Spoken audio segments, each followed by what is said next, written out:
At Sunday lunch I asked casually, "Did you pick up my prescription?" "The doctor said it's urgent." My dad said, "Oh, we used that money to buy your sister's new phone. She needed it for school." I stared at them. "Right. Then I guess you didn't read the warning label the pharmacist sent." My mom whispered, "Warning?" What I said next. Their faces went white. Drop a comment and let me know where you're listening from and what time it is for you right now. I'd love to know who's part of our community. The silence that followed wasn't just quiet. It was heavy, suffocating, like all the air had been sucked out of the room. It was the kind of silence that usually precedes a disaster, or maybe, in our house, the kind that follows a breach of etiquette.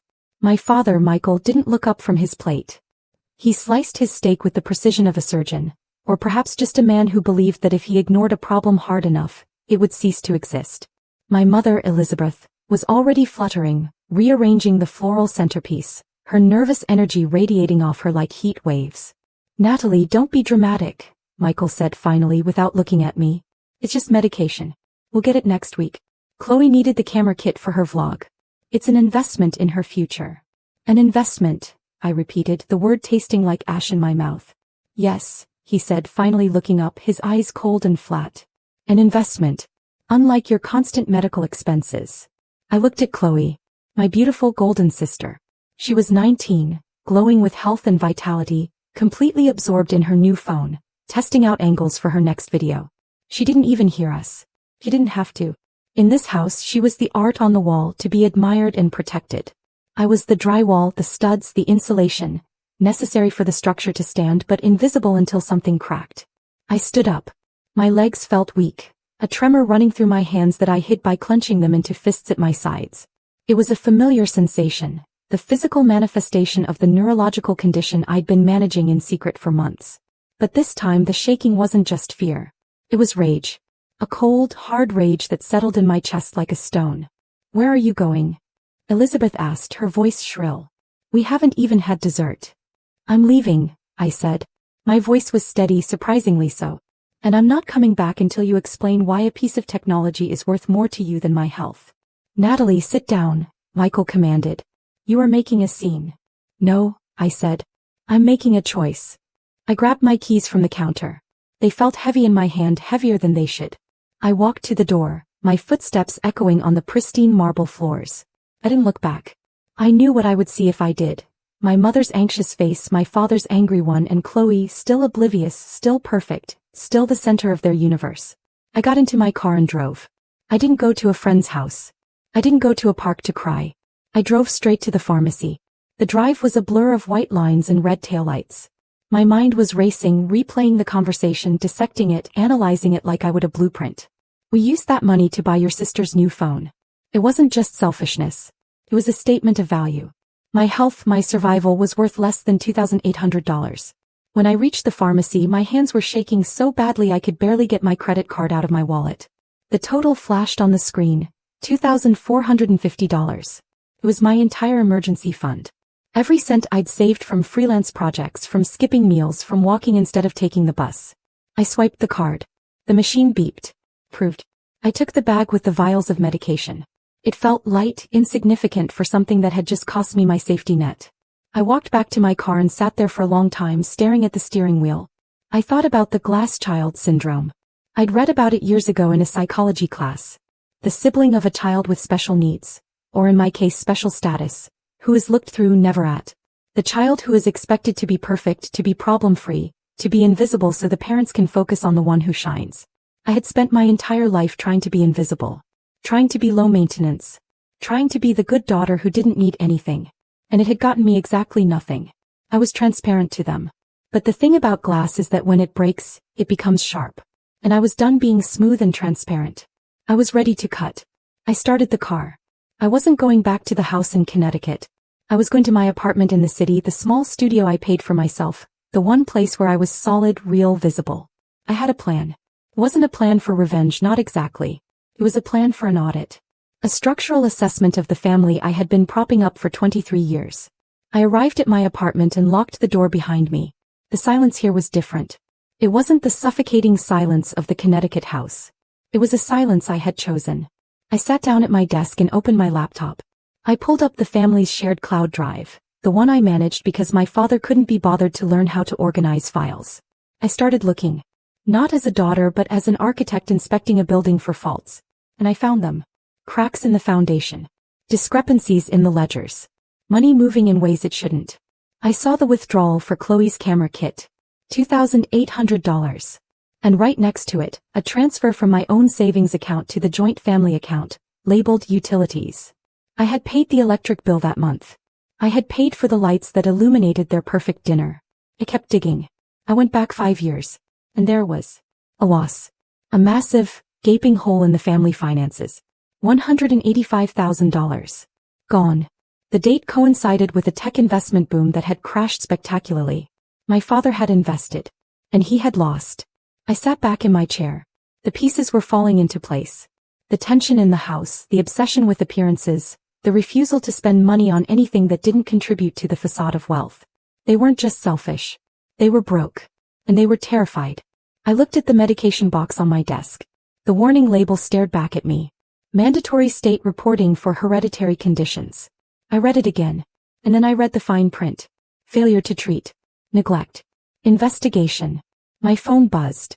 A text from Michael. You're being dramatic. The pharmacist is exaggerating. Come home, we have guests tonight. You need to handle the catering. I looked at the message. Handle the catering. Not, are you okay? Not, did you get your medicine? Just a demand for service. A demand for the invisible daughter to come back and make things seamless again. I didn't reply. I opened a new document on my computer. I titled it Audit. And I started typing. I wasn't just a daughter anymore. I wasn't just a glass child. I was the inspector. And I was about to condemn the building. The next morning I woke up with a clarity I hadn't felt in years. The anxiety that usually buzzed in my chest like a trapped insect was gone, replaced by a cold, hard resolve. I took my medication, the injection stinging as it went in, a reminder of what was at stake. My hand was steady. I pulled up the family calendar. Aunt Catherine's birthday was next week. Catherine, the sister my father never spoke of. The one who had married a forensic accountant and moved to the city, refusing to play the status games that consumed the rest of the family. I hadn't seen her in years, but I knew where she lived. And I knew she would understand. I printed out the financial records I had found. I printed out my medical history, the diagnosis I had received months ago and hidden, the prescription rejection notice. I put it all in a neat folder. Then I got dressed. Not in the soft, blending-in clothes I usually wore to family events, but in my sharpest suit, the one I wore for client presentations. I drove to Catherine's brownstone. She opened the door, surprised to see me. She looked like my father, but softer, her eyes sharp and intelligent. Natalie, she said. What are you doing here? I need to hire you, I said. Or rather, I need to consult with you. She looked at the folder in my hand, then at my face. She stepped back and opened the door wide. Come in. We sat in her living room, surrounded by books and art, a stark contrast to the empty white surfaces of my parents' house. I laid out the documents. I walked her through the timeline. The lost investment. The years of financial tightrope walking. The neglect. The hammer kit. Catherine listened without interrupting. She flipped through the pages, her expression grim. When she reached the medication warning label, she stopped. She read it, then looked up at me. Do you know what this means? She asked. It means if I don't treat it, the state gets involved, I said. It means more than that, she said. Look at the insurance policy. She pulled up a file on her own computer. It was a copy of my father's life insurance policy, an old one taken out decades ago. The premiums were low, the payout massive. Millions. It was the only real asset the family had left. The only thing standing between them and total ruin if Michael died. Read the exclusion rider, Catherine said, pointing to a paragraph in tiny print. I read it. Policy void if any direct descendant is diagnosed with a hereditary neurological condition prior to the age of 25. The room spun. I grabbed the edge of the table to steady myself. Hereditary. Neurological. My condition. He knew, I whispered. He knew if I was diagnosed, if it went on my official record, the policy would be voided. That's why he didn't want me to get treatment. That's why he wouldn't pay for the meds. He wasn't saving $2,400, Catherine said, her voice hard. He was saving $5 million. He was willing to let you suffer, to let you risk permanent damage to protect his retirement fund. I felt sick. Physically sick. It wasn't just neglect. It was a calculation. My brain health versus his financial security. And he had chosen the money. And the warning label, Catherine continued. The state reporting.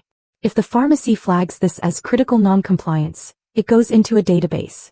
A state database, which the insurance companies monitor. So by not paying for the meds, I started. He triggered the very thing he was trying to avoid, Catherine finished. Or he's about to. If that flag hasn't hit the system yet, it will soon. I looked at the papers. The evidence of my father's betrayal. It was methodical. It was cold. And it was devastating. What do I do? I asked. Catherine looked at me. You finish the audit. You take this to them. You show them that you know. And you watch them crumble. She stood up and went to a desk, pulling out a checkbook. She wrote a check and handed it to me.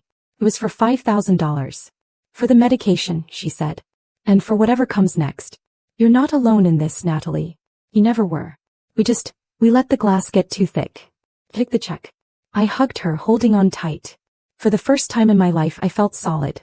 I felt seen. I drove back to my apartment, the folder on the passenger seat like a loaded weapon. I had the truth now. I had the leverage.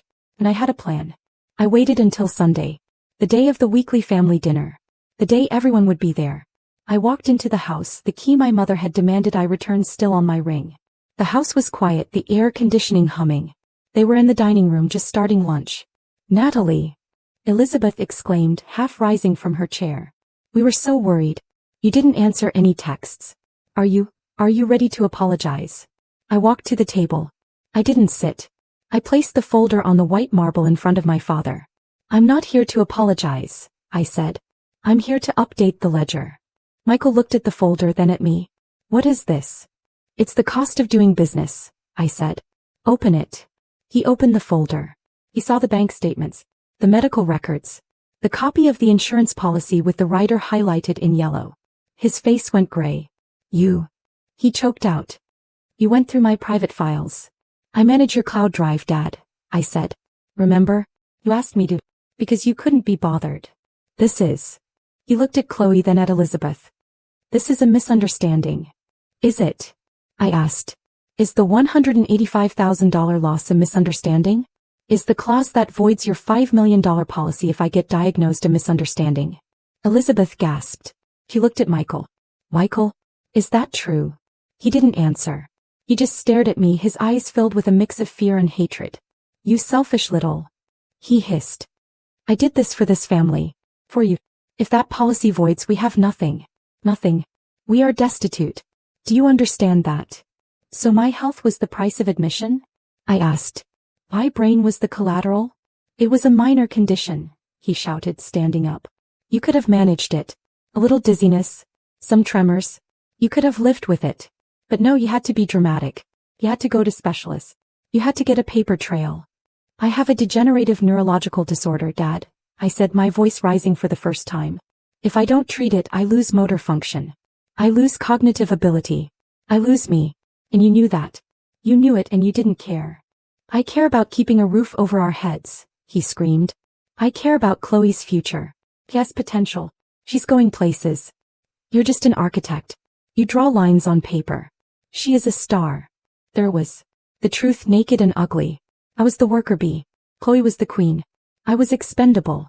Well, I said, my voice dropping back to that cold, steady tone. I have some news for you. The warning label. What about it? He snapped. The one on the medication box. The one you ignored. It says that critical non-compliance with treatment for a hereditary condition triggers a mandatory state audit. He froze.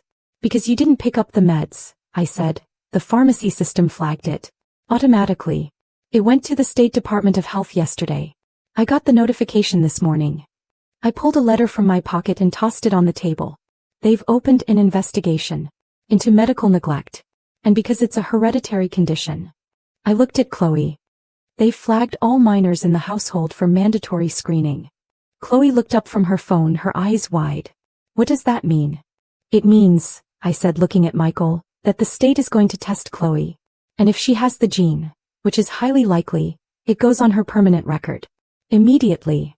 Michael sank back into his chair. He looked like he had been shot. The insurance company gets alerted to state audits, I said. It's automatic. So not only is the policy voided, you just made your golden child uninsurable. The silence in the room was absolute. It was the sound of a glass house shattering one pane at a time. You ruined us, Elizabeth whispered. No, I said. You ruined yourselves. I just turned on the lights. I turned and walked out. I didn't slam the door. I closed it gently, firmly. The click of the latch was the loudest sound in the world. I drove away. I didn't know where I was going, but I knew I wasn't going back. I was free. I was solid. And for the first time in my life, I was building something that wouldn't break. The next few months were a blur of legal proceedings and silence. The foreclosure notice on my parents' house came 2 weeks later. The insurance investigation was swift and brutal. The policy was voided for fraud and non-disclosure. Michael faced potential charges, but mostly he faced ruin. Chloe tested positive for the gene. She was furious not at the disease but at the blemish on her record. She blamed me for a week, then she blamed our parents. When the money dried up, so did her influencer dreams. She had to get a job. A real one. She moved out, bitter and disillusioned. I stayed in my apartment. I took my medication. The tremors stopped. The dizziness faded.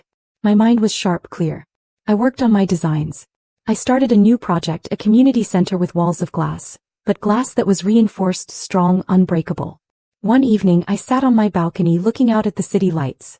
I thought about my family. I didn't hate them. Hate takes energy. I just felt distant. Like they were characters in a book I had finished reading. I wasn't a glass